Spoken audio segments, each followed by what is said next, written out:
ఆ మాంసమును కాల్చుకొని తినవలను, చీకటి పడక మునిపే దాన్ని తినవలను. చాలా జాగ్రత్తగా ఆలోచించు. ఒకవేళ ఆ బలి అర్పించిన పస్కా మాంసం మిగిలిన ఎడల పాలము వెలుపల దాన్ని కాల్చివేయవలేదు. దాన్ని తినకూడదు, ఉండనివ్వకూడదు. ఏం సార్ క్రిస్మస్ పండగ పెట్టుకొని నువ్వు పస్కా పండగ చెబుతున్నావు అని కొందరికి డౌట్ వస్తుంది. కానీ డౌట్ రావాలి, ఆ డౌట్ లాస్ట్ క్లియర్ అవుతుంది. కాబట్టి ప్రియమైన దేవుని వారులారా, అట్టి పస్కా పండుగ విషయంలో ఇజ్రాయేలీలందరూ సంవత్సరం అంతయు వారు చేసుకున్న పనులన్నింటిలో అబీబు నెలలో 10వ దినమునందు పాప పరిహారార్థ బలే ఈ పస్కా బలి.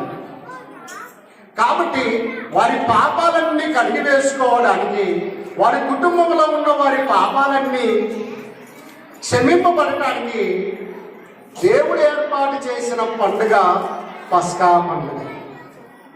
కాబట్టి అట్టి పండుగను ప్రతి సంవత్సరము చేస్తూ వచ్చాడు. నిర్గమకాండం, సంఖ్యాకాండం 9వ అధ్యాయం 10వ వచనం. సంఖ్యాకాండం 9వ అధ్యాయం 10వ వచనం. నువ్వు ఇజ్రాయేలునికి ఇట్లా నువ్వు మీలో కానీ మీ వంశంలో కానీ ఒకడు శవం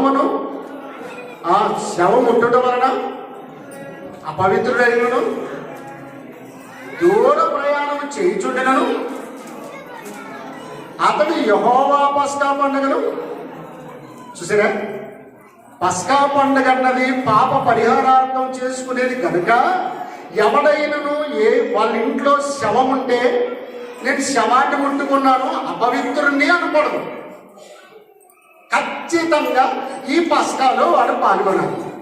ఒకవేళ నాకు దూర ప్రయాణం ఉందండి అని ఎవరైనా అన్నయ్యవలా ప్రయాణం సంగతి చెప్పకూడదు. ఖచ్చితంగా పస్కా ఆచరించి తీరాలి. ఎందుకంటే నీ దేవుడైన యెహోవా పస్కా, నీ దేవుడైన యెహోవా నిన్ను శుద్ధి చేసేది, నీ పాపాలను పరిహరించే పండుగ. ఒకవేళ దూర ప్రయాణమే వెళ్ళిపోతే నీ పాపమే నిన్ను పట్టుకుంటుంది. నీ పాపానికి ఖచ్చితంగా శిక్ష నువ్వు అనుభవించి తీరాలి. కనుకనే ఇంత శవం ఉందని సాగు చెప్పకూడదు, ప్రయాణం ఉందని కూడా చెప్పకూడదు. కాబట్టి ప్రియమైన దేవుని వారులారా, అట్టి విషయాన్ని 8వ అధ్యాయం సంఖ్యాకాండం 8వ అధ్యాయం 8వ వచనాన్ని చూడండి.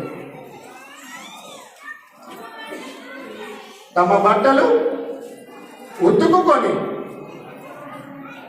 పవిత్రపరచుకున్న తర్వాత వారు ఒక కోడెను, దాని నైవేద్యమును అనగా తైలముతో కలిసిన గోధుమ పిండిని కావలను.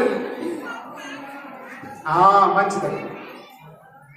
ఒకవేళ శవం ఉంది, మా ఇంట్లో మా అమ్మగారు చనిపోయారు, మా చిన్నమ్మగారు చనిపోయారు, మా తమ్ముడు చచ్చిపోయాడు, మా అన్న చచ్చిపోయాడు, మా డాడీ చచ్చిపోయాడు అని ఏదైనా ఉంటే నువ్వు వెంటనే స్నానం చేసి నీ బట్టలు ఉతుక్కొని నువ్వేం చేయాలట పస్కాలో ఖచ్చితంగా తర్వాత నువ్వు శవాన్ని కూర్చుకుంటావు, ఏం చేసుకుంటావు చేసుకుంటావు. చాలా జాగ్రత్తగా ఆలోచించాలి. ఇట్టి కట్టడను దేవుడు పస్కా పండుగలో ఏర్పాటు చేయడం జరిగింది. ఇప్పుడు క్రొత్త నిబంధనలోకి వచ్చారు. యోహాను సువార్త పరిశుద్ధుల పండుగ పస్కా పండుగ. యోహాను సువార్త 6వ అధ్యాయం 4వ వచనం. యోహాను సువార్త 6వ అధ్యాయం 4వ వచనం. అప్పుడు పస్కా అను యూదుల పండుగ సమీపించెను. కాబట్టి యేసు అందులెత్తి మంచిదండి. ఈ పస్కా పండుగ ఎవరి పండుగ అండి? వాక్యములు ఉందా? క్లియర్గా రాయబడిందండి. పస్కా పండుగ యూదుల పండుగ అని యోహాను సువార్తలో దేవుడు యోహాను గారి చేత బయలుపరిచి ఇలా వ్రాయించాడు. పస్కా పండుగ యూదుల పండుగ, అది సమీపించింది. చాలా జాగ్రత్తగా. యేసుక్రీస్తు వారి తల్లిదండ్రులు యోసేపు గారు, మరియ గారు యేసుక్రీస్తును కూడా యెరూషలేముకు తీసుకుని వెళ్ళారు. ఎక్కడికి? ఎందుకంటే వారి డాడీ యోసేపు గారు యూదుడు, మరియ గారు యూదురాలు. యేసుక్రీస్తు వారు కూడా యోధా వంశంలో పుట్టాడు కనుక యెరూషలేముకు ఏటేట పస్కా పండుగ వెళ్ళాలి కనుక వీళ్ళు వెళ్ళారు. కానీ అక్కడ యోసేపు మరియలో పండుగలో ఉన్నారు, కానీ యేసు స్వాముల వారు పండుగలో లేరు. ఏ పండుగలు లేరు? పస్కా పండుగలు లేరు. చాలా జాగ్రత్తగా ఆలోచించండి. యేసుక్రీస్తు వారు ఎక్కడికి వెళ్ళారంటే, ఈ ప్రపంచానికే జ్ఞానులు, ఈ ప్రపంచానికే మేధావులని చెప్పుకుంటున్న శాస్త్రులు, పరిచయుల దగ్గరికి వెళ్ళి దేవుని మహాజ్ఞానాన్ని వారికి బోధిస్తూ ఉంటారు. వారి మైండ్ బ్లాక్ అయింది, రెడ్ అయింది, అన్నీ అయిపోయినాయి. పొట్ట కోస్తే యేసుక్రీస్తుని ఈ అబ్బాయికి 30 ఏళ్ళు లేవు, కానీ పురాతన కాల విషయాలు, అనంత దేవుడైన యెహోవా విషయాలు విఫలంగా చెప్పేస్తున్నాడేంటి? తల తెరిసిన వాళ్ళు 90, 80, ఒకవేళ 100 సంవత్సరాల వయసు భయపడిన వాళ్ళందరూ కూడా తల దించుకున్నారు. అందుకొరకే చిరుప్రాయమందే శాస్త్రులు సరితూగలేదే వాదములో, చిరుప్రాయమందే శాస్త్రులు సరితూగలేదే వాదములో, ధరింపలేదే ఆయుధం, ధరింపలేదే ఆయుధం, కలవంచి సర్వా లోకము. ఎందుకంటే లోకానికి మహాజ్ఞానులు అనుకుంటున్న వాళ్ళు ఈ శాస్త్రులు పరిశీలి కనుక వారే తలదించారు అంటే ప్రపంచమే యేసుబాబు దగ్గర తల వంచేసింది. యోసేపు మరియలు ఎక్కడ ఉన్నారు? యెరూషలేములో ఉన్నారు. అంతలోనే వారిద్దరి మధ్య గొడవలు ఉన్నాయి. ఎందుకంటే నా వలన మరియ గర్భవతి కాలేదు కాబట్టి రాష్ట్రంగా విడిచిపెట్టాలనుకున్నాడు యోసేపు గారు. అప్పటి నుంచి ఇద్దరి భార్య భర్తల మధ్య సరైన సఖ్యత లేదు. అందరు బట్టి ఎడముఖం పెడముఖం, అలాగూ ఒక దిన ప్రయాణం అంతా వెళ్ళిపోయారు. యోసేపు అనుకుంటున్నాడు యేసుబాబు ఎక్కడ ఉంటాడు? వాళ్ళ మమ్మీ దగ్గర ఉంటాడు. ఆమె అనుకుంది వాళ్ళ డాడీ దగ్గర ఉన్నాడేమో. ఆ దారిలో ఇద్దరు జనసమూహం వెళ్ళిపోతుంది ప్రయాణంలో. అప్పుడు ఒక చోటుకి వచ్చారు, చూసుకున్నారు. ఏంటి యేసుబాబు మీ దగ్గర లేడా? ఏమండి అలా అంటున్నారు? మీ దగ్గరే. నా దగ్గర ఎందుకు ఉంటాడు? నీ కొడుకు కదా. ఎవరు కొడుకు? యోసేపు అంటారు నీ కొడుకు కదా, దేవుడు ఏదో నీకు ఇచ్చాడు అంటున్నారు. సంతోషం. మరి ఏదండి యేసుబాబు ఎక్కడా? రిటర్న్ ప్రయాణమయ్యారు. మరి ఒక దినమంతా ముందుకెళ్ళిపోయారు. మరి యేసుబాబు కొరకు మళ్ళీ ఒక దినమంతా రిటర్న్ మరి యెరూషలేముకి వచ్చారు. అప్పుడు యేసుక్రీస్తు వారు ఎక్కడ ఉన్నారు తెలిసిన? లూకా సువార్త 2:41 చూడండి. పస్కా పండుగప్పుడు ఆయన తల్లిదండ్రులు ఏడేడు యెరూషలేమునకు వెలుచుండువారు. మంచిదండి. అక్కడికి వచ్చారండి. ఒక అతను పరిగెత్తుకొని సన్నగడ్డలు అయినా ఉండొచ్చు, పరిగెత్తుకొని యేసు దగ్గరికి వచ్చాడు. మొదట మీ మమ్మీ మీ డాడీ నిన్ను వెతుక్కుంటూ వస్తున్నారు. అప్పుడు యేసు ఏమన్నాడు తెలుసా? ఎవరు నా తల్లి? ఒక రోజంతా మర్చిపోయింది నా తల్లి. మరి 2వ రోజు నా దగ్గరికి రావడానికి 2 రోజులు టైం పట్టింది. 12 ఏళ్ల పిల్లాడు ఏం తిన్నాడు, ఎలా ఉన్నాడు, ఎక్కడ ఉన్నాడు అని నా తల్లి. ఎవరు నా తల్లి? పరలోకమందున్న నా తండ్రి చిత్త ప్రకారం చేయు మీరే. ఇక్కడికి కూర్చున్నారు కదా, వీరే నా తల్లియు నా సహోదరులను అని. చూసారా, ఒక సమయం వచ్చినప్పుడు, నాన్నా యేసుబాబు ఎలా ఉన్నావయ్యా అంటే, అమ్మా నేను నా తండ్రి పనుల మీద ఉన్నానని. నీవు అడుగువా? తండ్రి పనులు అంటే యోసేపు గారు ఏ పని చేస్తారు? వడ్రంగి పని, కార్పెంటర్. మరి యేసుక్రీస్తు వారు కార్పెంటర్ పని మీద ఉన్నాడా?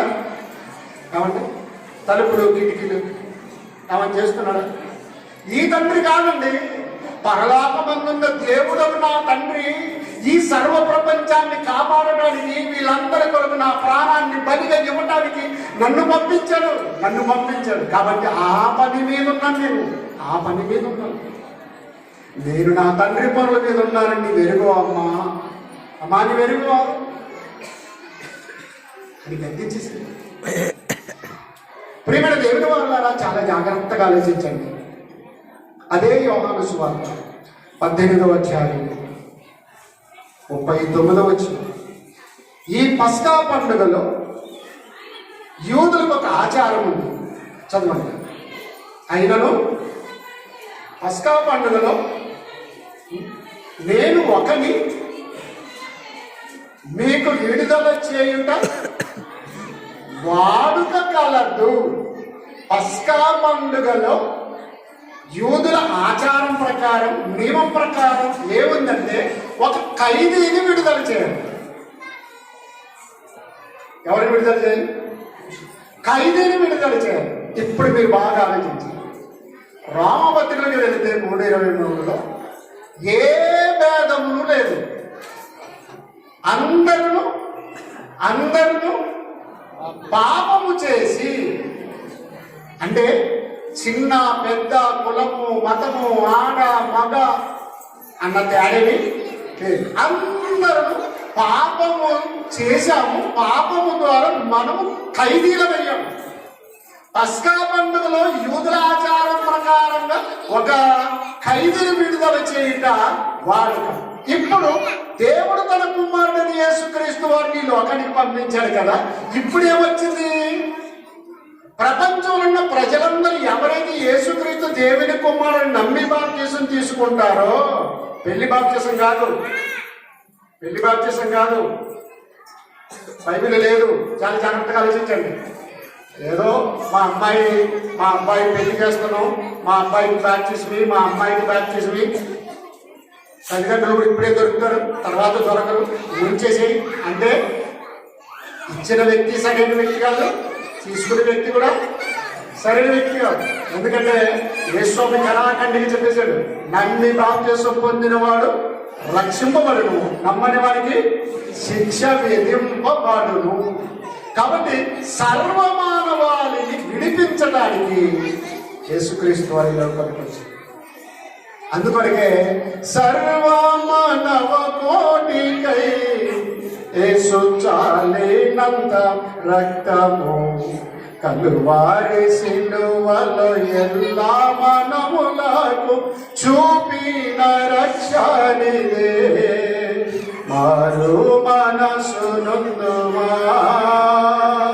జాను చేయకు సోదరా, తనవు ఎలా ప్రభు కడకే గరా, ఇక కడవరి కాలమగరా. కాబట్టి ప్రేమని దేవుని మాట, పస్కా పండుగ, పరిశుద్ధుల పండుగ. పస్కా పండుగ ఎలా వచ్చిందో జాగ్రత్తగా చూద్దాం. మత్తయి సువార్త 26వ అధ్యాయం 18-19 వచనాలు. మత్తయి సువార్త 26వ అధ్యాయం 18-19 వచనాలు. అందుకాయన, మీరు పట్టణమందున్న ఫలాని మనుషుని యొద్దకు వెళ్ళి, నా కాలం సమీపమై ఉన్నది, నా శిష్యులతో కూడా మీ ఇంట పస్కాను ఆచరించవలనని బోధకుడు చెప్పుచున్నాడని మంచిది, అతనితో చెప్పుడి అని. పస్కా పండుగ వచ్చి చూడండి. ఇప్పుడు యేసుక్రీస్తు వారు ఎంటర్ అయ్యాడు.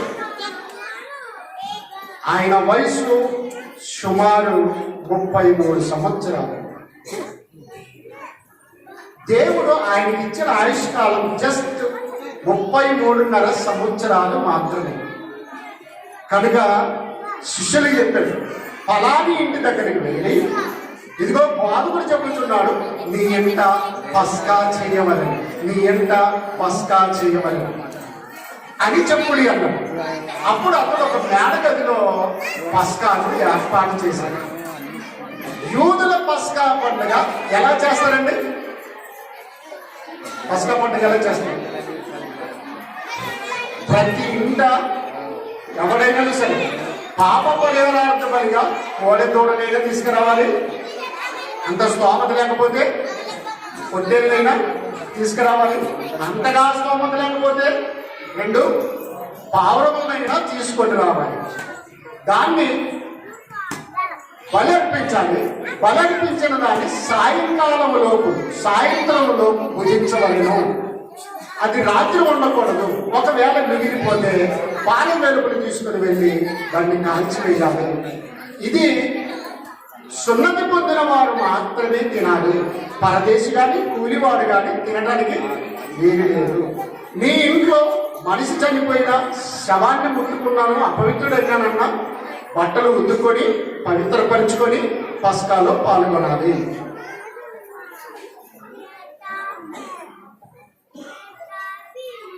మంచిదండి. వచ్చే వాళ్ళు ఎవరైనా ఉంటే కొద్దిగా సందు విడవండి. ఈ ముందు స్థలం ఉంది, ఆ వెనకాల మెట్ల కింద అక్కడ చూడండి. రండి, లోపల స్థలం ఉంది. రండి.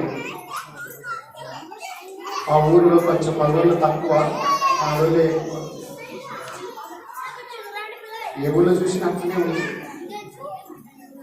మన వాళ్ళు బస్ స్టాండ్లో ఉంటారు, మార్కెట్లో ఉంటారు, మార్కెట్లు ఆడుతూ ఉంటారు, పేకాట్లు ఆడుతూ ఉంటారు. కానీ ప్రార్థనకు మాత్రం అంతే సంగతి. గమనించండి ప్రియమైన దేవుని వారు. కాబట్టి యూదులు అలా పస్కా పండుగ చేయాలి. ఇప్పుడు యేసుక్రీస్తు వారు తన సంఘమైన క్రీస్తు సంఘంలో మొట్టమొదట పస్కా పండుగ చేయడం మొదలెట్టింది. ఫలాని వారి ఇంటికి వెళ్ళి బోధకుడు ఇలా చెప్పుచున్నాడు, కనుక నీ ఇంటిలో పస్కా చేయవలసి ఉన్నది అని చెప్పుడి అని. వాళ్ళు వెళ్ళారు, అతడితో చెప్పారు.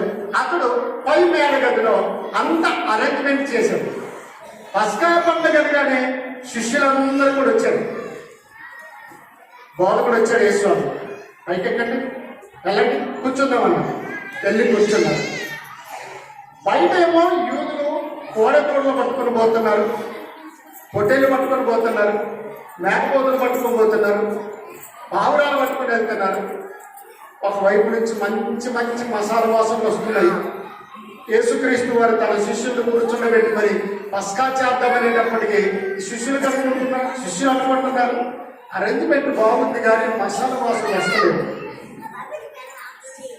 ఆ మధ్య సార్ పెళ్లి చేశారు వాళ్ళ అబ్బాయి. మీరు మీ అన్న కొడుకు ఎవరు చేశారు? వంటలు చేశారా? సమృద్ధి అయిన వంటలు చేశారు. వచ్చిన వాళ్ళందరూ పెళ్ళిలో ఉన్నారు కానీ మంచి వాసనలు వస్తున్నాయి, మసాలా వాసనలు, చికెన్లు, బిర్యానీలు అని అనుకుంటున్నారు. మంచిది చేశారు. కానీ యేసుక్రీస్తు వారి చెప్పిన పస్కా పండుగ, యేసుక్రీస్తు వారు చేసే పస్కా పండుగలో అక్కడ మాంసం లేదు, మటన్ లేదు, చికెన్ లేదు, ఏమి లేదు. కానీ 12 మంది శిష్యులు అయితే కూర్చున్నారు. ఇప్పుడు ఏం చేయాలి? పస్కా చేయాలి కదా. ఏమంటే పస్కా చేయలే లేదా? పస్కా పండుగ చేయలేదా? బయట ఏమో అందరూ ఇక లెగ్ పీసులే, పెద్ద పెద్ద లెగ్ పీసులే తింటా ఉన్నారు. వాసనలు వస్తూ ఉన్నాయి. కాల్చిన మాంసం వాసన వస్తుంది, ఒకవైపు మసాలా వాసనలు వస్తున్నాయి. శిష్యులు కంగారు పడుతున్నారు. పేతురు గారు, ఆత్రేయ గారు, భక్తరామయ్య గారు, దోమ గారికి బోధకుడు పస్కా పండుగ చేద్దామన్నాడు కానీ ఇక్కడే అలాంటివి ఏమి అనిపించట్లేదు. యేసుస్వామి వచ్చాడు, వారితో పాటు కూర్చున్నాడు. అప్పుడు ఏం చేశారో తెలుసా? చూడండి పస్కా పండుగ ఎలా చేశారు యేసుక్రీస్తు వారు. 26వ అధ్యాయం మత్తయి సువార్త 26వ వచనాన్ని చూడండి. వారు భోజనం చేయించుండగా యేసు ఒక రొట్టె పట్టుకొని దానిని ఆశీర్వదించి విరచి తన శిష్యులకు ఇచ్చి, ఇది మీరు తీసుకొని తినుడి, ఇది నా శరీరం అని చెప్పాడు. పస్కా పండుగ చేంజ్ అయిపోయింది, మొత్తానికి మారిపోయింది. ఎందుకంటే మీరు కోడెల యొక్కయు ఎడ్ల యొక్కయు గొర్రెల యొక్కయు రక్తం చేత పాప పరిహారం జరగదు. కనుక మీ కొరకు నేనేం చేస్తానంటే ఒక రొట్టెను పట్టుకొని దానిని విరిచి వారికి ఇచ్చి, ఇది మీ కొరకైన నా శరీరము, నా శరీరము. ఒక పాత్రను పట్టుకొని అది ద్రాక్షరసం, దానిని ప్రార్థించి ఆశీర్వదించి వారికి ఇచ్చి, ఇది మీ కొరకైన నా నిబంధన రక్తం, నా శరీరమును తిని నా రక్తమును త్రాగువాడే నిత్య జీవము గలవాడు. మంచిదండి. మరి దయచేసి యవనస్తులైన వారు బయట నిలిచి ఉన్నారని చెప్తున్నారు కనుక దయచేసి పైన అరమాన మీద చాలా చోటు ఉంది. దయచేసి యవనస్తులైనటువంటి మొట్టమొదట ఆ మేడ గదిలో పస్కా పండుగ చేశారు. ఇశ్రాయేలీయులు యూదులు చేసినట్టు చేయలేదు. బలి పశువు మారిపోయింది. యేసుక్రీస్తు వారే బలి పశువు, పస్కా పశువు అయిపోయాడు. కాబట్టి మరలా కోడెలను, ఎడ్లను, గొర్రె పొట్టెలను వీటిని బలి అర్పించడానికి ఏమీ లేదు. శ్రేష్టమైన బలి యేసుక్రీస్తు వారు బలి. ఆయన ఒక రొట్టె పట్టుకొని, చూసారా, అందరేమో యూదులు అలా పస్కా పండుగ చేస్తూ ఉంటే సంబరాల్లో మునిగిపోయి ఉంటే కొత్త బట్టలు ధరించుకొని మాంసాన్ని కాల్చుకొని మాంసాన్ని వండుకొని తింటూ తాగుతూ ఉంటే యేసు స్వామి తన శిష్యులకు నేర్పింది అది కాదు, అది కాదు. ఇది పండుగ. ఏ పండుగ? పస్కా పండుగ. ఎలా చేయాలో తెలుసా? మీరు కోడలు తీసుకురావద్దు, పొట్టెలు తీసుకురావద్దు. ఇదిగో లోక పాపాలను మోసుకొని పోతున్న దేవుని గొర్రెపిల్ల. ఆ గొర్రెపిల్లని నేనే నా శరీరాన్ని మీకు పెట్టడానికి వచ్చేసాను. కాబట్టి ఒక రొట్టెను పట్టుకొని దాన్ని విరిచి, ఇది మీ కొరకైన నా శరీరం, ఇది నిబంధన రక్తం. దీన్ని ఎవరెవరు తినాలి? తండ్రి, కుమార, పరిశుద్ధాత్మ నామములో బాప్తిసం పొందిన వారు మాత్రమే తినాలి. అక్కడ యూదుల పండుగలో సున్నతి పొందిన వారు మాత్రమే తినాలి. అన్యుడెవడు తినకూడదు, పరదేశుడు తినకూడదు, కూలివాడెవడు తినకూడదు. తను తాను పవిత్రపరుచుకున్న వాడు తినాలి. కొన్ని సంఘాల్లో చూస్తూ ఉంటాం, ప్రభు వల్ల కార్యక్రమం వచ్చేటప్పటికి అందరూ సగం మంది లేచిపోతూ ఉంటారు. లేదా సేవకుడు చెప్తాడు, వాళ్ళలో పాల్గొనే వారు మాత్రమే ఇక్కడ ఉండండి, మిగతా వారందరూ వెళ్ళిపోవచ్చు. మీ చంద మాకు అవసరమే, మీరు వచ్చేది అవసరమే, కానీ ప్రభు వాళ్ళలో మాత్రం మీరు పాల్గొనే అవసరం లేదు, వెళ్ళిపోవచ్చు. ఎక్కడికి?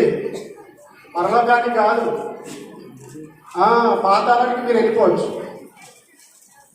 గమనించండి, అలా కాదండి.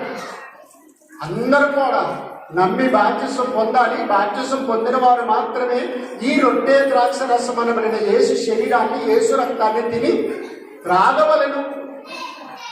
ఆయన వచ్చి పర్యంతరము ఆయన మరణాన్ని ప్రచురణ చేయవలెను, సువార్తను ప్రకటించాలి అని చెప్పాడు. ఇది ఎప్పుడు చేయాలి? ఎప్పుడు చేయాలండి? అపోస్తలుల కార్యములు 20వ అధ్యాయం 7వ వచనం ముగించేద్దాం. అపోస్తలుల కార్యములు 20వ అధ్యాయం 7వ వచనం. ఆదివారం మేము రొట్టె విరుచుటకు ఉడుకొని ఉన్నప్పుడు, గమనించాలి, ఎప్పుడు చేయాలట? ఆదివారం చేయాలి. ఆదివారం ఎందుకు చేయాలి? రైట్ రైట్, థ్యాంక్స్ అన్న. ప్రభు దినం ఎలా ప్రభు దినం అంటే ఆదివారమున తెల్లవారు చుండగా ఆయన సమాధి నుండి తిరిగి లేచాడు. ఈ లోక పాపాన్ని, ఈ లోకాన్ని, మరణాన్ని జయించి ఏచినాడురా సమాధి గెలచినాడురా యేసు, ఏచినాడురా సమాధి గెలచినాడురా.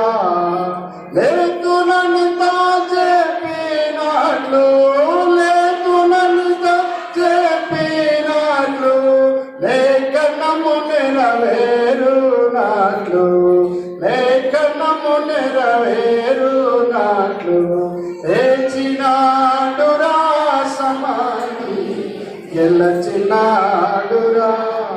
కనుక ప్రియమైన దేవుని వాళ్ళగా ప్రతి ఆదివారమున నిజమైన క్రైస్తవుడు క్రైస్తవురాలమైతే ఈ పస్కా పండుగ చెయ్యాలి. ఏ పస్కా పండుగ అంటే ద్రాక్షరసం అనే ప్రభు వల్ల పండుగను ఖచ్చితంగా చెయ్యాలి. ఇప్పుడు మీరు కొన్ని నిమిషాలు అయిపోయింది. యూదులకు దేవుడు పస్కా పండుగ, పెంతెకోస్తు పండుగ, కోతకాల పండుగ, గుడారాల పండుగ, ఇలా 7 పండుగలు ఇచ్చాడు కదా. 7 పండుగలు ఇచ్చాడు. ఇప్పుడు మనము ఆ పండుగలు చేయడానికి వీలు. పోనీ క్రైస్తవులకి ఏదైనా పండుగ ఉందంటే క్రొత్త నిబంధనలో 27 పుస్తకాలలో క్రిస్మస్ పండుగ అడ్రస్ లేదు. కొందరికి దేవుడు పండుగ ఏం సార్, పస్కా పండుగ చెప్పుకుంటూ వచ్చి క్రిస్మస్ లేదంటావు, ప్రపంచమంతా చేస్తుంది, ఇవేం సార్? యేసుక్రీస్తు వారు 33 సంవత్సరాల్లో ఎప్పుడైనా తన జన్మదినాన్ని జరుపుకున్నారా? లేదు. పోనీ తల్లిదండ్రులైనా చేశారా? చేయలేదు. పోనీ శిష్యులు 12 మంది ఉన్నారు కదా అపోస్తలులు, ఎప్పుడైనా బోధకుడా పుట్టినరోజు చేసుకుందామయ్యా అని చేశారా? చేయలేదు. కొరంతిలో ఉన్న క్రీస్తు సంఘం, గలతిలో ఉన్న క్రీస్తు సంఘం, తెస్సలోనికలో ఉన్న క్రీస్తు సంఘం, ఎఫెసులో ఉన్న క్రీస్తు సంఘం, బెరయాలో ఉన్న క్రీస్తు సంఘం, బైబిల్లో ఏ సంఘమైనా ఆదిమ సంఘము, ఆదిలో ఉన్న క్రీస్తు సంఘము క్రిస్మస్ చేసిందా? యేసుక్రీస్తు వారు వెళ్ళిపోయిన 500 సంవత్సరాలకు రోమన్ కేథలిక్ వారు, పోపు వారు, వాళ్ళ బిషప్పులు సమావేశమై 5వ శతాబ్దంలో ఏం చేశారు తెలుసా? మనకంటూ ఒక పండుగ ఉండే బాగుంటుందని చెప్పి డిసెంబర్ 25 అది యూరప్ ఖండంలోని సూర్య భగవానుని పండుగ, సూర్య దేవుని పండుగ. అదే దినమందు వీళ్ళు మొదలెట్టారు. క్రిస్మస్ తాత మీ తాతను మతి చేసుకోవు కానీ, మీ తాతకి ఎంత పప్పెయ్యవు కానీ, క్రిస్మస్ తాత బైబిల్ లేడు కానీ నెత్తిన పెట్టుకొని ఊరేగుతున్నారు. గమనించడే? వాక్యానుసారంగా ఆలోచించాలి. పురుషుడు తల మీద ముసుగేసుకోవచ్చా? మరి క్రిస్మస్ తాతకి ఏముంది? ఏముందమ్మా? చూసారా? వాక్యానికి విరుద్ధంగా క్రిస్మస్ తాత అంటే మీకు అర్థం తెలుసా? క్రీస్తుకు తాత, క్రీస్తుకి తాత. క్రీస్తుకు తాత అయితే క్రీస్తుకు తండ్రి ఎవరు? దేవుడైనా యెహోవా. అంటే యెహోవాకి తండ్రి ఈ తాత. ఇతగాడి పేరు నికోలస్. రోమన్ కేథలిక్ వాళ్ళు పుట్టిస్తే ప్రొటెస్టాంట్ వాళ్ళు పెంచి పెద్ద చేశారు. ఎవరిని? క్రిస్మస్ తాత. చూసారా? దేవుని కంటే పైవాడిగా చిత్రీకరించారు. కాబట్టి ప్రేమైన దేవుని వాళ్ళారా, క్రిస్మస్ తాత బైబిల్లో లేడు, క్రిస్మస్ అన్నది కూడా బైబిల్లో లేదు. చెప్తే ఏమవుతుంది? అక్కడ ఆ, అది ప్లాస్టిక్తో తయారు చేశారు. అది ఇంగ్లాండ్లోని ఓ చెట్టు అది. ఆ చెట్టును ఒక భక్తుడు విశ్వాసే తీసుకొని వచ్చాడు.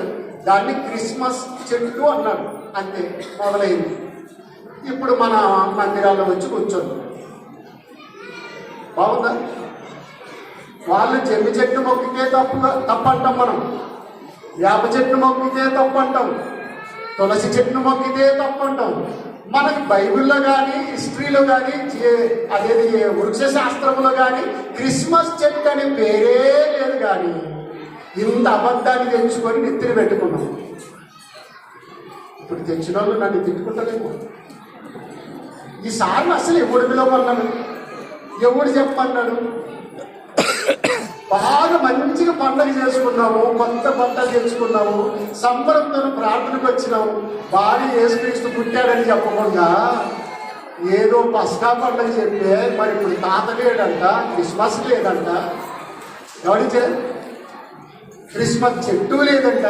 అవునండి, దయ్యము మనలందరినీ పక్కాగా వాడుకొని పేరుకు మాత్రమే క్రైస్తవులు, పేరుకు మాత్రమే క్రీస్తు సంఘం, వెళ్ళేది మాత్రం ఆత్మజావని అగ్ని ఆరని లోకముందగన్నో లోకముందగన్నా. బాగా గమనించారు. కాబట్టి ప్రేమిడ దేవుని మాట్లాడారు. 10 మంది కన్యకలు ఉన్నారు. 5 మంది ఎవరు? 5 మంది ఎవరు? బుద్ధి లేని వాళ్ళు.